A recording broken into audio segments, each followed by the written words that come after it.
do. I mean, I go to Collider Studios every other weekend for the Schmodown for the tapings there. Oh yeah. You so you've been in a few of the like the tag team competitions or anything like that, or a single match?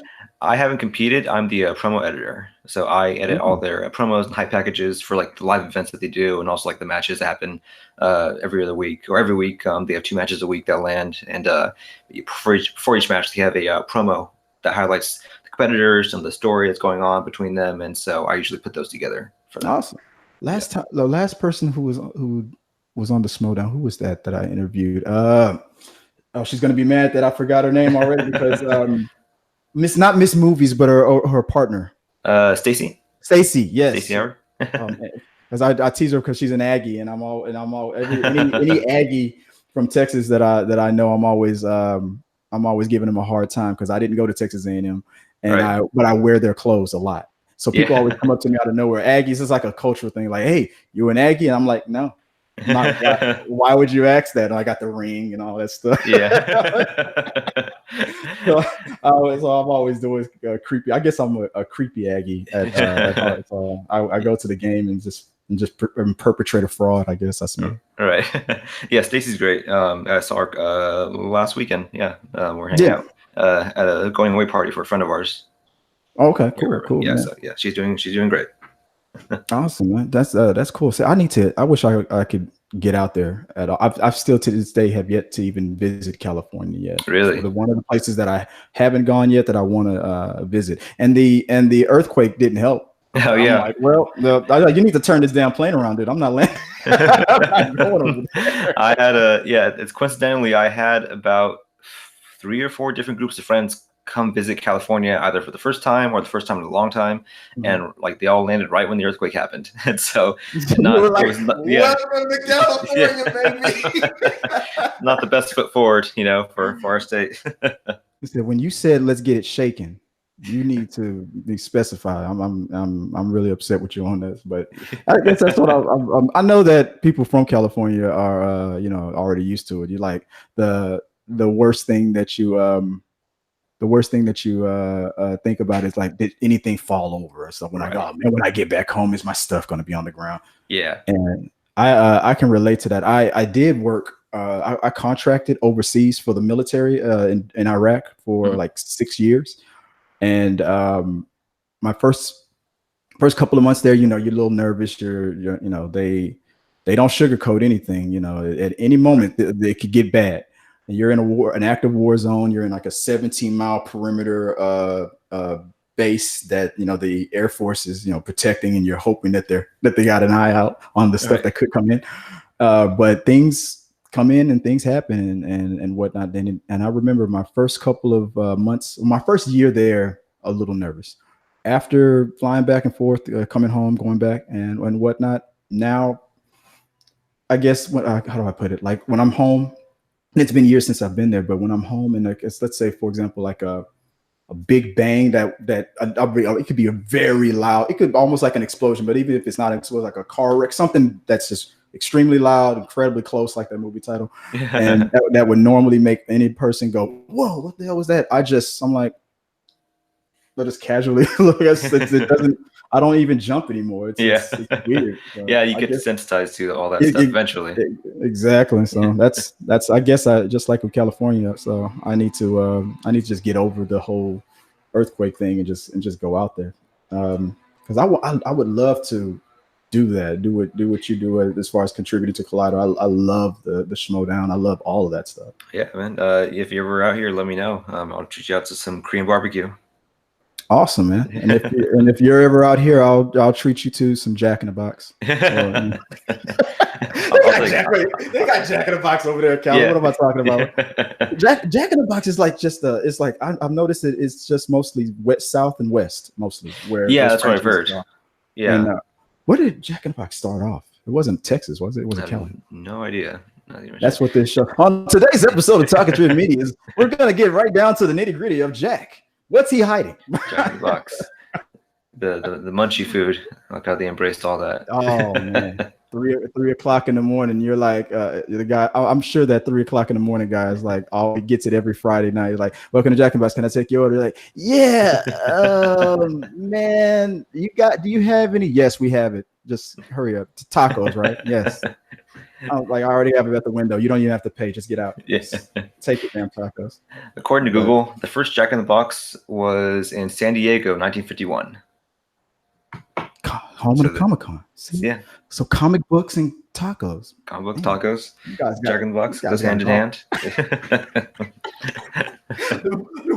do munchy food and comic books? Is that that's the assumption now? Yeah, just go hand in hand. Or comic book geeks and hippies were all just one big, buzzing family. I mean, that's essentially what our name implies, even though that's not the truth. Nerd Chronic, that is what that name would entail. Yeah, that's that. Let's get down to that. Let's ask that. Let me put my journalist hat on. Yeah. So, how high are you on every episode of Nerd Chronic, and what is the potency of the substance thereof? The truth is that we are never high on the podcast. Everyone always that's our tagline now. It's like Nerd Chronic. It has nothing to do with weed. Like that's our tagline at this point, because everyone always assumes that's what the joke is. So that's what the name implies. But what really happened is that we were just looking for names. Like me and my partner Cam, who helped start the podcast with me, and we were looking for just IPs, names that were fair to use around the internet, and we wanted something that didn't have that wasn't existing elsewhere on Twitter or Instagram or Gmail or whatever. So we did a few searches and names, and we found Nerd Chronic was like the one that was available on all platforms. It had not been used in any aspect anywhere. So we figured we'll capitalize on that. We'll jump on it. We'll set up all the accounts that we need for every platform that we'll seemingly want in the future. And that's how that got started. And what the idea behind it wasn't, weed, like as people would assume. It's just like chronic, as in that thing that you are chronically addicted to, which is just nerdy stuff. It could be comic books, movies, TV, video games, so on and so on. Exactly. Honestly, that's exactly how I took when I read it, when Nerd Chronic, and based on the material that you put out, is just the things that you can get that people like us, I guess, hooked to, whether it be comic books, movies or whatever. Yeah, that's how it comes out. But I'm sure you still get it every day. So, every time, yeah. So yeah, I was at Jack in the Box and I came across your videos, man. Is this the place where I can? No, this is not that place. Oh, okay. Yeah. So did you like Endgame? Yeah, we've had a few people approach us, some friends of ours, saying that they would be willing to do a high film review. Yeah. Wow. Yeah. And so you might be falling into a market that you just need to just have an open mind to this movie review is now brought to you by that would be interesting marketing. Yeah. And I know some channels that do. Yeah, I know there's definitely a demographic for that, I'm sure. There's what's his name? He's not a film pundit. He's a journalist, and I originally saw him on. There's a guy named Roland Martin. He's on like CNN. He's on MSNBC a lot, but I didn't know that he lives here in Houston, Texas. And I noticed that he hasn't been on TV that much because he's promoting himself on his channel, and he's still talking politics, mostly all that stuff. He's all about politics, and from the Black perspective as well. But it's funny because it's like, know your audience, right? I'm thinking know your audience. It's like my inside joke. And if I feel like I'm going to put my foot in my mouth when I meet him, if I ask them this, because it's like, okay, you're talking about politics. You're talking about mostly how it affects the Black community, and that's your fan base. And then, all right, we're gonna take some time off for for our sponsors, and it's legal marijuana. I'm like, really? You're trying to be the positive influence and make be this social justice warrior and make things better for this, that, for the community and stuff. And it's like we need to legalize. Like I guess it would be funnier if this was still the 90s, but today it's not. It's actually going in that direction. Yeah, it's serious now. Always got to break for the sponsors, man. Can't let them down. He's like, look, I don't judge my sponsors. I just cash their checks. Yeah. Okay? And it's like T3 Medias is now brought to you by the kitten murder factory. Kitten murder. Hey, it's not your cat. Yeah. just come up with a tagline. Yeah. Right on the spot. Yeah. That's what I should do. I feel like I missed my call, and I should just come up with crazy taglines. Nerd Chronic. Get high on the sci-fi. There you go. That's pretty good. Yeah. There you go. Get high on your own sci instead of your own supply, your own sci-fi. Yeah. There you go. That's pretty good. That's you guys need me, man. Yeah, man. I'll keep you in mind when we have some of those, we need some taglines. What do you so as far as when you do the podcasting, is that like a separate thing from your channel where it's like I do my YouTube stuff here and then a whole different platform for your podcast, or do you take your YouTube recordings and just put the audio on another thing? So it's actually the other way around. So what we do primarily, the podcast is just audio, and then I put those with like just an overlay of like an image and like the text, and then put those on YouTube.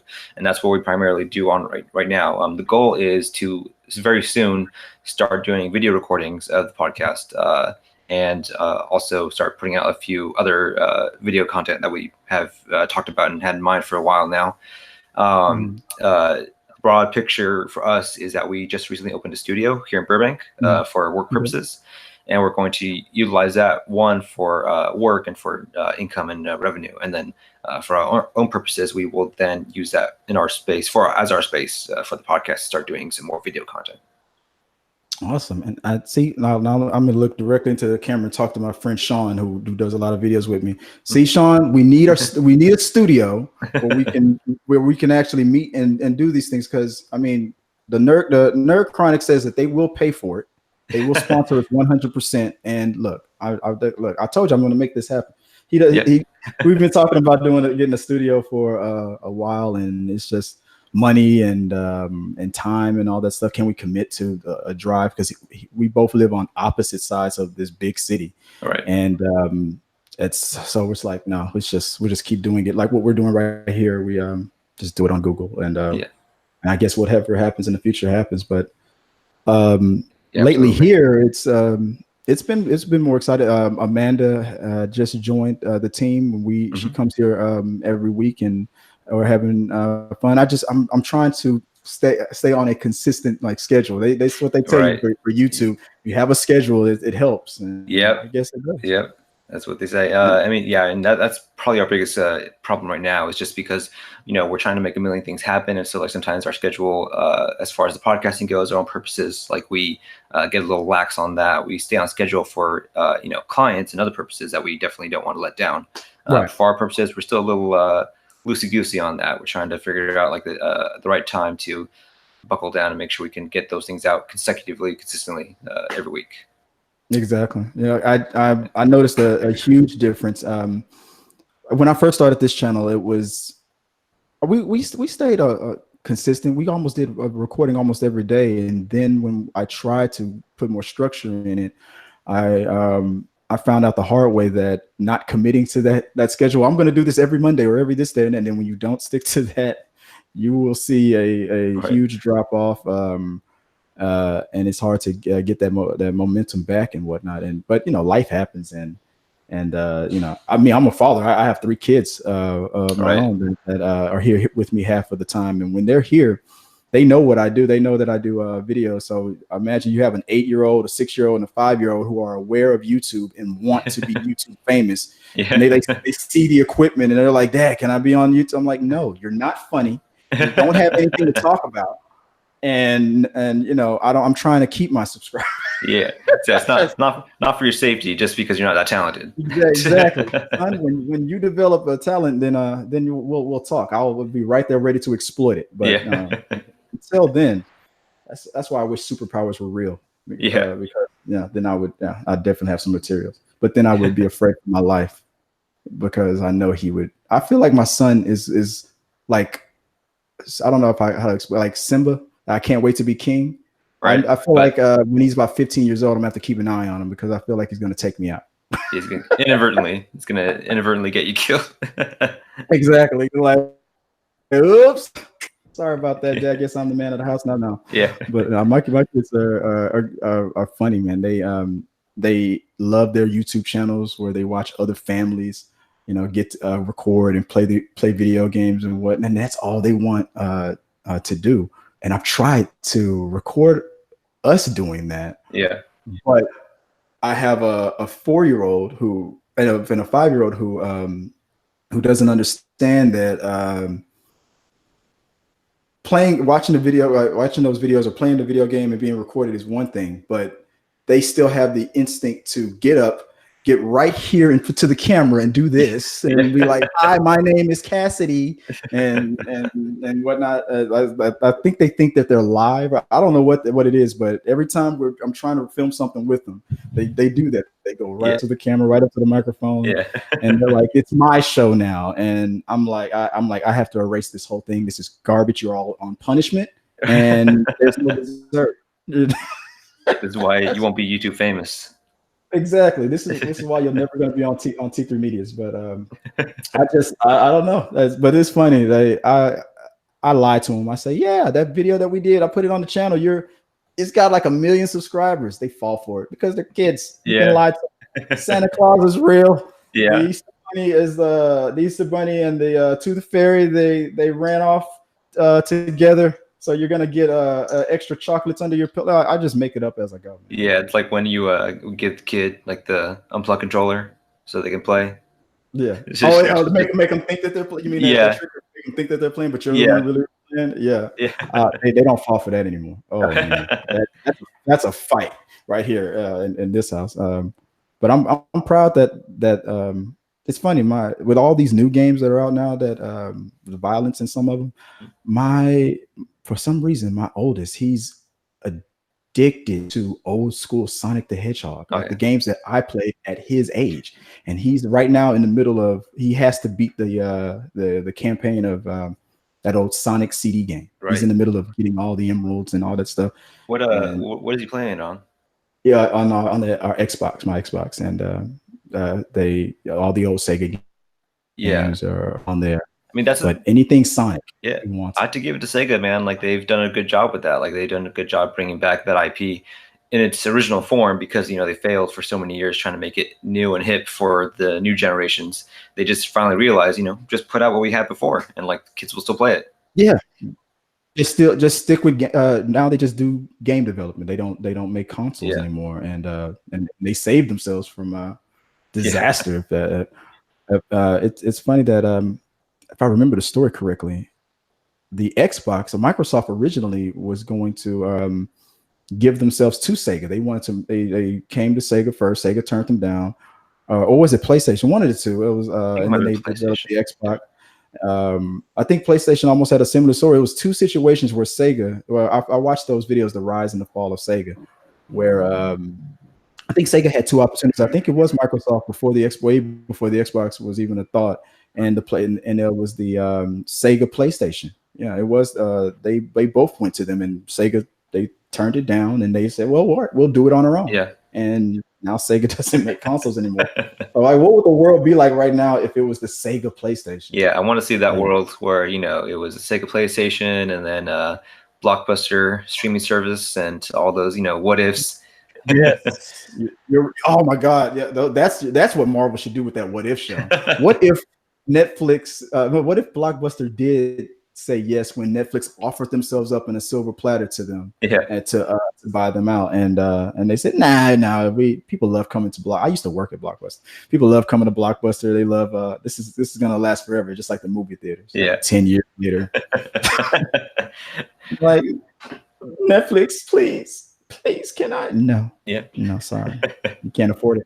Yeah, that's how that is. That's how it goes. I would love to see that, though. I'd love to, even if it's like just as a little intermittent joke in those what if stories. Yeah, like these alternate worlds with alternate. Do you think Netflix should do a documentary or a movie on itself and tell that story? I mean, if anything, they would make themselves look great. That's true. Yeah, they throw all the money they have it. Yeah. Oh, I would love that. They would make that. I could see that as a whole series, the rise and fall of Blockbuster. Yeah, and it'd be funny. Because Blockbuster's not around to defend itself. So exactly. What are they gonna say? Oh yeah, Netflix divided those guys up and it just on an open farm range, just picked them all off financially. Yeah. Not one by one. Yeah, those guys, I think what they broke up, they sold the remaining stores to the managers there or people there locally, directly. It's all there's one left, I think, in Australia? Or Alaska. I mean, Alaska, and yeah. It was two and now one, I think, but that's weird. Yeah, they're going to preserve it as like a landmark or piece of history at this point. That's weird, but way up there in Alaska is just weird. I think Blockbuster started in Texas, if I'm not mistaken. I remember looking it up when I was working there. They should create Netflix should create a Blockbuster video store. like a physical Netflix store, and just like everyone would rush to it. Like all the young kids, all the new generation, we would rush to it, and they wouldn't know. They would think it's such a novel idea. have a picture of a big cardboard picture of Brie Larson in her Captain Marvel. Like come back to the 90s, pointing into the store. That would be funny. Live posters and stuff. I'll tell you a tale of a day of the VHS cassette, and people are like, wow, it's so heavy. It's not digital at all. I'd go to that museum. That'd be funny. Yeah, I mean, it would definitely get a crowd. I think a museum like a stadium like place. I think if Netflix would make that'd be funny as hell, and I think it would draw a crowd. But I don't know. It's just brilliant ideas that me and you've come up with. They probably won't do it. But, they won't do it. They won't capitalize on our great ideas. So, what's the rest of your day look like? What's the next show? Are you guys recording? Have already recorded the next episode? Or is that we're going to probably try to do that in a bit. Again, it's just schedules right now that we're trying to work around and rounding up the news for the week, see what's going on. But yeah, it's for the rest of the day. I actually have on top of the Schmodown, I also work for a number of different YouTube channels. I also work for Akasan, The Real Rejects, Iman Snow,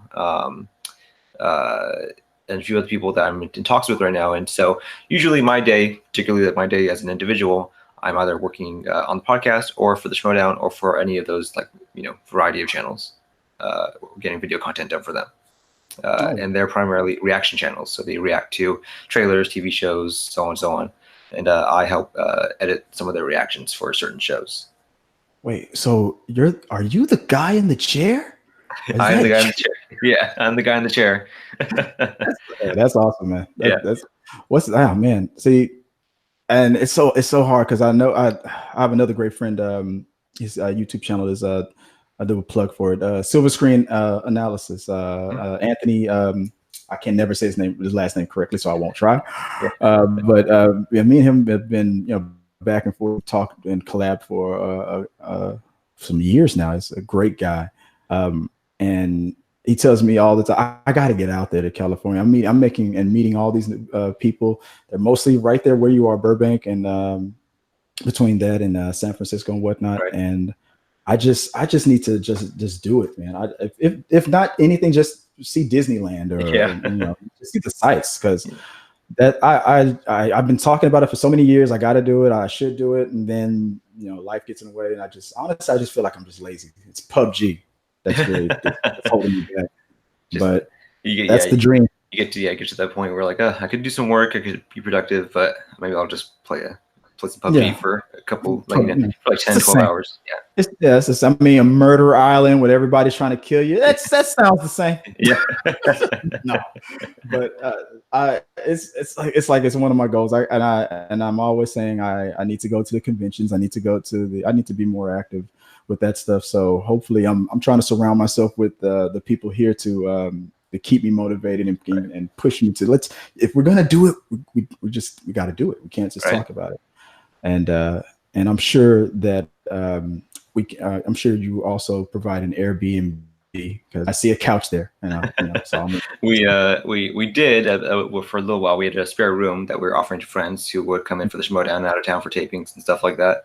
At the moment we're in flux. I've lived with the same handful of people for the last several years, people that I know from my hometown. So we're very comfortable with each other. And right now I live in a house with about 5 other people. And so that's the only way you can live out here in LA to keep the rent down. Yeah, exactly. Yeah. But what's not I'm not just an example. I'm not asking about like for yours, but what's on average, like what is rent for like give me an example of like square foot, because I my day job, I am a real estate broker. Right. I own my own real estate firm, and I'm about to go meet up with a client right now to sell his contract with his new lease. Yeah. So I know the cost of living out here in Texas is a little different from California. So like, what's an example of a rental? Let's say or give me an example. Well, like everyone out here, usually trying to just live in a place with 4 walls and a roof. So everyone looks for either a studio space or a 1-bedroom space, which in those particular things would range from like a studio space, which is literally just like a square room with enough space to put a bed and maybe like a desk and a TV in, right? To a 1-bedroom with that space and then the bedroom.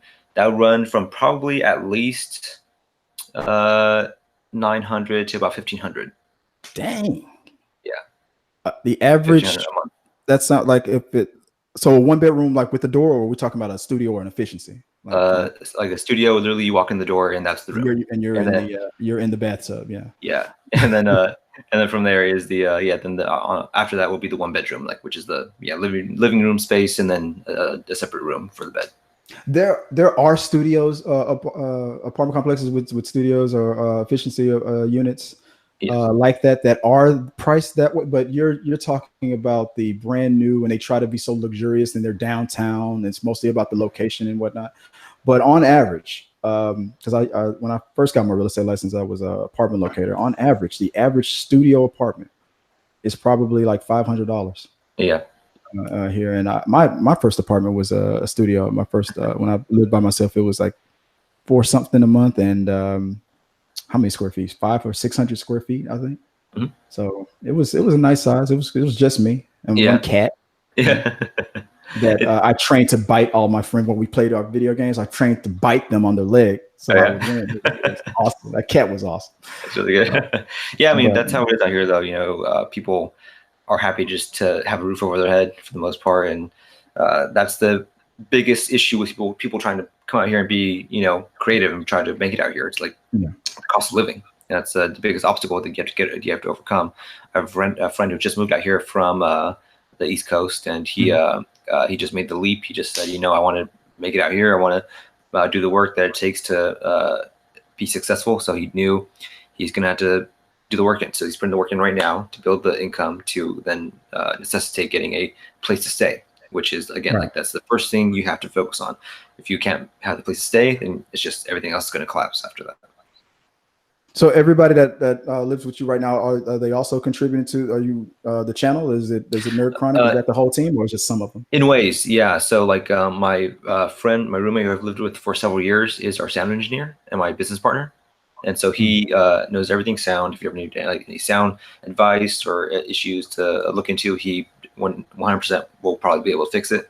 We also have a graphic designer friend who lives with us, who's a very talented artist. He just did our logo for our business studio. And then one of my other roommates is my one of my co-hosts for the podcast. He helps me do some of their movie reviews and other topics that we talk about. So it's a great way to keep everyone involved and to make the place itself creative and have that kind of creativity around us at all times. That would be interesting. I'm always afraid in that situation that my the personal stuff would spill out in the middle of a review. It's like, well, I thought it was a great movie, but you know what would be better if somebody would just wash their dish after, instead of leaving it sitting in the sink, dude. But yes, I give it a thumbs up. Yeah. I'm sure that doesn't happen. Yeah, we definitely had those roommates in the past, and we paid our dues. We like to say we've lived out here since 2007 ish, right? And we've definitely had our fair share of sketchy roommates, our fair share of sketchy places we lived in, and now we've finally gotten to a place where we're comfortable. We have we have pretty much like a rule of thumb. We only live with people that we personally know very well, that we've known for years, that we would be willing to share a roof with. That way we're not getting any Craigslist people. None of that anymore. It's like, my name is Steve. I think I would make a great roommate. Are you okay with animal carcasses hanging from the ceiling at all times? I don't know about this Yeah. guy.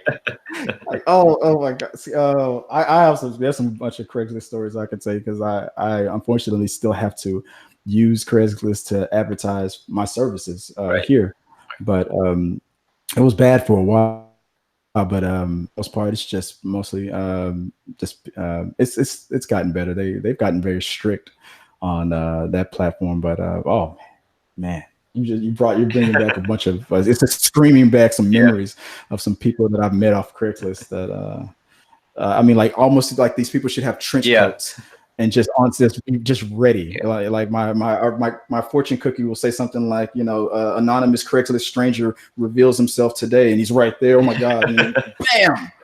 I mean, yeah. You know, if you look at YouTube comments on YouTube, essentially that's the people who are on Craigslist. It's the same people. It's the people who you wouldn't want to meet in real life. What's the worst argument that I've gotten into lately with the comments, and I try not to. I'm so used to just ripping into the occasional person, but then I'm like, you know what, I need to be more mindful and respect. Everybody has their own different opinions, but the latest thing that just bugged me was the whole Ariel thing, Right. which is gonna be a non-story in a matter of a couple months. When the trailer comes out, it'll probably tick back up a little bit again, but the movie, it might be bad, but it might be amazing. But of course, when the news drops, I think the worst comment that I got, and I'll probably have to make end it on this because I'm about to be running late. But the worst comment that I got was a guy who said something like, he just straight up told me, right, just like as if he was in the room with me, out of nowhere. The first comment: Ariel is white. That's just who she is. As if, and I could feel him pointing his finger. And I had to step back. I'm like, what did I say? What did I do? And then I made a whole show about it, and me and Amanda talked about it. And I said, well, I said, your argument is only based on the version that you grew up with. Right. I mean, when the cartoon came out, I'm sure if the internet was the way it is now, if it was back then, you would have had a whole bunch of John, what's his name, Christian Andersen, or John, what's that guy's name who wrote those stories? Is it John Hans Christian Andersen, who wrote the story with those book purists and be like, Ariel is green.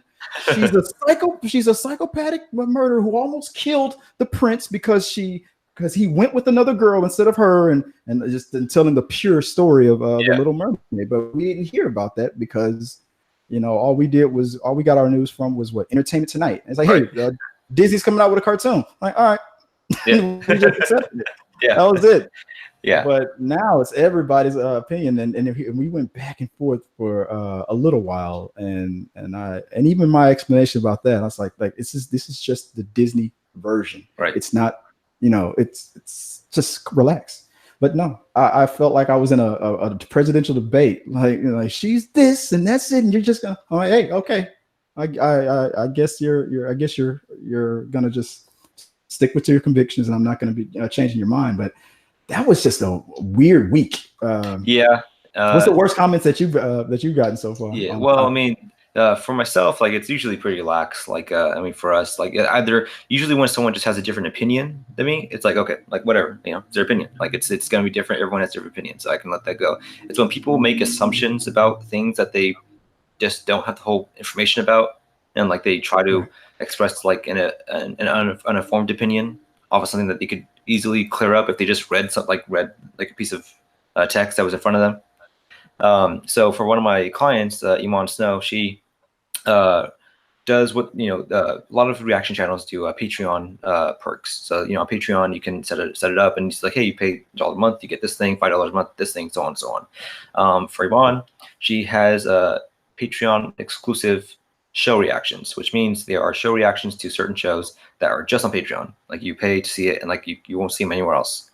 And the reason she does that is because the shows specifically that she reacts to are like known to be very susceptible to copyright strikes. Okay. I thought you. Okay.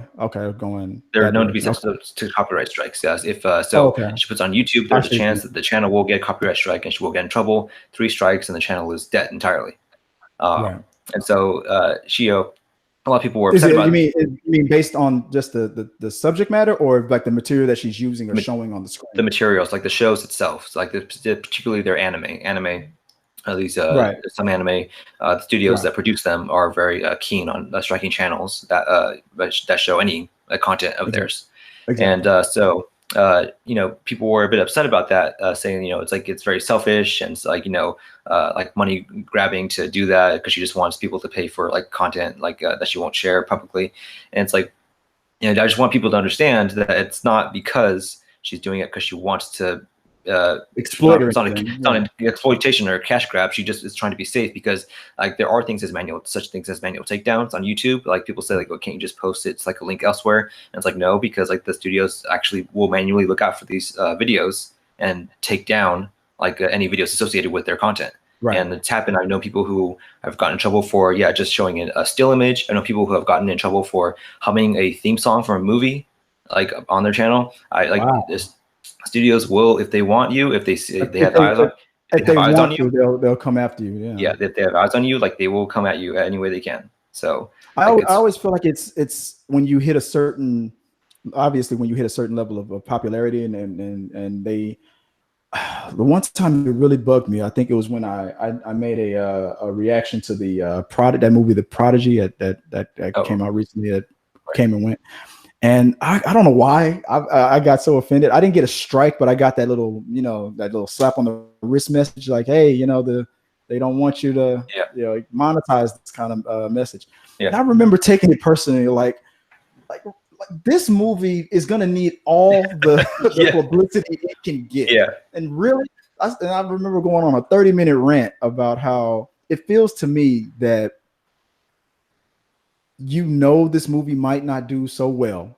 So you're hoping to get any kind of money you can from any little avenue that you can swing it, which means if you're hoping that my video might go viral, the odds are it won't, but if it does, you will get the money from it and whatnot. Right. And I'm the one doing basically free advertisement for it. And they said that in the guidelines that in a reporting the news type of a way or just covering or doing a review is supposed to be covered under that, but it really is not. It's just like you said, it's up to them.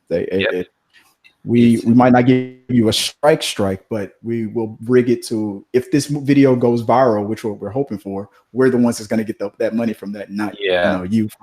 The real reason why they're coming to look at the video. And usually it's a claim and a block or a strike. Those are the 3 things that you have to look out for when you make these things. And it's very tenuous. It's very arbitrary how like that goes about. And I've known people who, like at the moment I'm trying to help a friend of mine who has a channel. He hasn't been able to upload literally anything for the last like 3 months because every single video is blocked, like by the studios manually blocked. Let me actually, because I just started a Patreon page myself, selfish plug, /T3 Medias. But so what I've noticed is that when you upload a video on Patreon, they say put the link here. So is it, let's say I did cover something and I used copyrighted material that I know for sure would get a strike or blocked or claimed on YouTube. Do they only hit that button if let's say I kept it unlisted? Would you still get that strike? There are, even if it doesn't have to be private. They have algorithms that will detect copyright material, like certain copyright material. So music particularly is like the most noticeable thing. Like so they will detect music very easily. So even unlisted or private links can still get taken down by their algorithms. If that flies, then like you're pretty much like more or less safe. If you make it public, then the studios can manually find it and then take it down if they want. Yeah. So it doesn't matter if it's unlisted. They're just looking for if it's being used, period. Yes. Yeah. The system is looking for it. Yeah.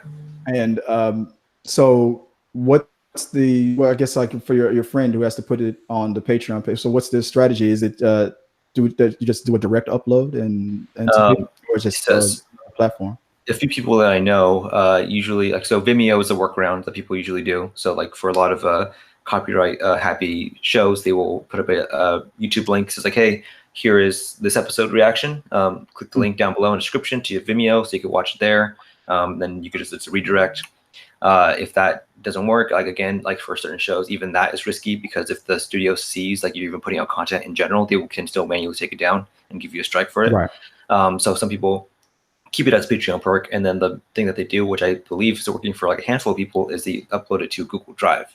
And Google Drive is not the same system as YouTube, so it will not be auto detected. That makes sense. Okay, yeah. Because I know that I know there's a part of it where you can put up like attachments on your post and whatnot.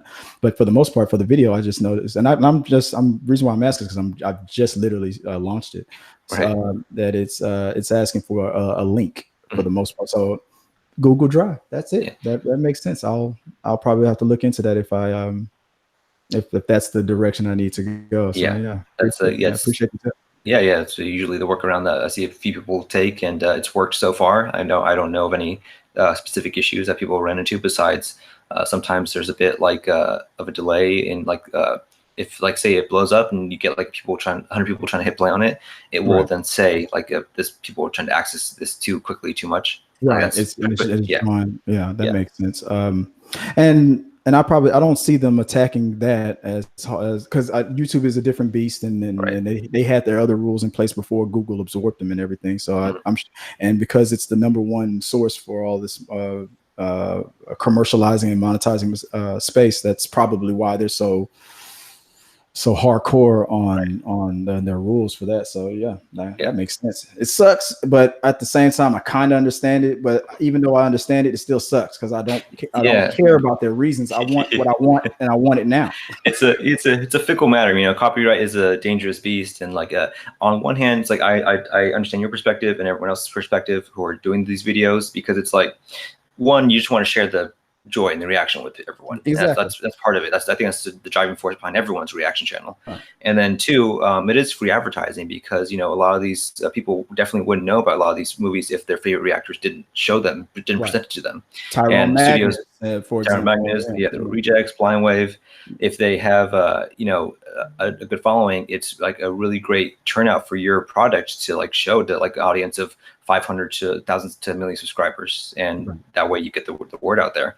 And I think at some point in the future, we're going to see studios probably finally get keen to it and like realize, this is actually like a market that we can utilize if we aren't, striking them down every left and right every chance we get. Yeah, I was just about to say, it would make more sense to me if they work out a deal. Like we're still going to take the lion's share of the monetization, but we'll still keep the avenue open. It won't be a strike or block or anything against you, and you just won't get as much, maybe, if that makes sense. Yeah. But to take it all just makes me want to go, all right, I'll never do it. I'm never gonna. Yeah, and I know channels who have sworn off certain studios because that's the issue. And but then on the other hand, like I do understand copyright law, and the general rule of thumb for that is you have to defend it at every chance you get, because if you let one person slide, then it opens the door for 1 million more people to try to let it slide. Yeah. So it is it's very tenuous. And we cannot let the enemy win. Yeah. All right. America. You're right. You're 100% right. I understand the corporate greed of it. But you're right. Yeah, if you open that door for one person, then everybody else is going to be, what about my video? It had a million views. Right. So I know it sucks, but come on, Prodigy, really? Yeah, Prodigy. You couldn't let me slide with that. I mean, like as if I'm like patting myself on the back, as if my reaction was going to be the thing that was going to make a whole Prodigy franchise happen. That was the future. That's another what if. What if your video stayed up, and then we got the next great horror franchise, Prodigy. Exactly, it would have been the Prodigy 2, directed by M. Night Shyamalan or something like that. Hey, who knows? Yeah. And I appreciate your time, man. And it was good finally catching up with you, man. We gotta on a regular schedule. We gotta do this again if you don't mind. If I could lend a voice to the Chronic, man. Yeah, absolutely. It happened, man. Yeah. No. I promise I won't do that too much. Yeah. I mean, I'd be happy to have you on. I'd be happy to come back anytime if you need someone to chat with. Yeah, it was a great time. Awesome, man. I'll let you get to it. I'm gonna head to work. My client is already asking me if I'm about to lie to him and say I'm right around the corner. Yeah, good luck. Yeah, tell him just tell him what the prices are out here, so he should be happy. Oh yeah, exactly. Hey, I know a studio apartment that's that you can go to right now that you'll be spending the same amount of money. Yeah. For the prices that you said for that studio apartment, he's getting a 3-bedroom house. Yeah. For the price out here that we're paying, I could be living like a king out there, I'm sure. Yeah. Well, good luck. No. Yeah.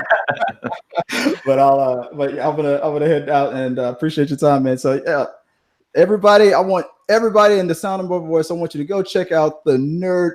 Is it the Nerd Chronic or is it just Nerd Chronic? Just Nerd Chronic. Just drop the. It's cooler. Drop the yeah. and go and Nerd Chronic and check out the podcast and listen to my friend here. He's just like I always say, he knows a lot about a little and a little about a lot of things, and I'm sure he'll be able to entertain, explain everything that you want to know about anything that you thought you knew. I'm sure he has the answers. You thought you knew the answers, but you don't know Jack. He knows it all. Absolutely. And if you feel like it, then you can come to my channel too. But don't, actually, everybody out there, I want you to check out the Nerd Chronic. This guy is awesome, man. I appreciate your time, and I hope we do this again. Sorry to spring on you at the last minute, and it's all good. have a great rest of your day. I'm gonna get my coffee on. Yeah. And until next time, man. All right. Good luck next time. Have a good one.